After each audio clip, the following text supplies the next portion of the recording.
Rashtrawadi Congress party Thane ग्रामीण आयोजित आढावा बैठक जाहीर सत्कार रॉयल गार्डन हॉटेल कल्याण मुरबाड रोड कांबा येथे आयोजित केला।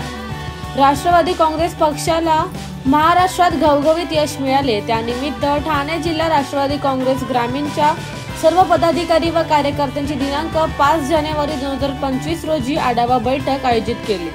त्याचबरोबर शहापूर विधानसभा मतदारसंघाचे राष्ट्रवादी काँग्रेस पक्षाचे लोकप्रिय उमेदवार दौलत दरोडा निवडून आल्याबद्दल त्यांचा जाहीर सत्कार करण्यात आला। कार्यक्रमाचे अध्यक्ष उपाध्यक्ष महाराष्ट्र प्रदेश प्रमोद हिंदूराव, शहापूर विधानसभा आमदार दौलत दरोडा, प्रमुख उपस्थिती ठाणे पालघर जिल्हा समन्वयक आनंद परांजपे आदी मान्यवर यावेळी उपस्थित होते। आलेल्या मान्यवरांचे शाल व श्रीफळ देऊन सन्मान करण्यात आले। तसेच त्या कार्यक्रमाप्रसंगी अनेक कार्यकर्त्यांनी राष्ट्रवादी काँग्रेस पक्षात प्रवेश केला।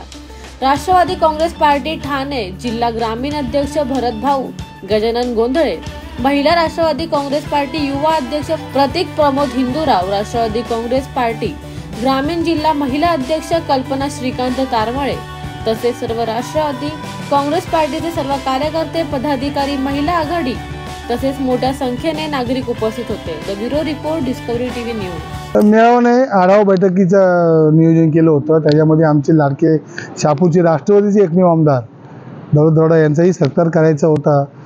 मंत्रिमंडळ शपथविधी विस्तार अधिवेशन याच्यामध्ये वेळ मिळत नव्हता आणि ती वेळ आमचे नेते हिंदूराव साहेबांनी आजची तारीख ठरवून दिली आणि आज तो कार्यक्रम संपन्न झालेला आहे।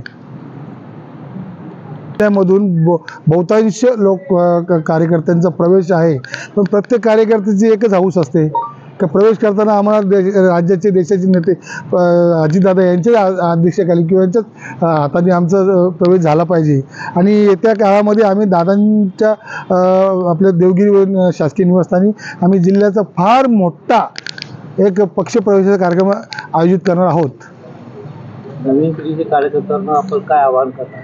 आव्हान वगैरे काहीच करणं नाही आहे। पक्षामध्ये बघा माझी तर स्पष्ट भूमिका असते, जिल्हा अध्यक्ष म्हणून नाही, पण एक सामाजिक लेवलचा जर विचार केला तर सगळेच कार्यकर्ते युवकांनी राजकारणातच यावं असं अजिबात नाही। ज्याला कोणाला आवड असेल त्यांनी आपलं घर कुटुंब आणि तुमचं कामधंदा सांभाळून जर पक्षाचं काम करता आलं तर त्यांनी निश्चितच करावं, जेणेकरून चांगल्या पिढ्या राजकारणामधून घडतील आणि राज्याची आणि देशाची सेवा करतील।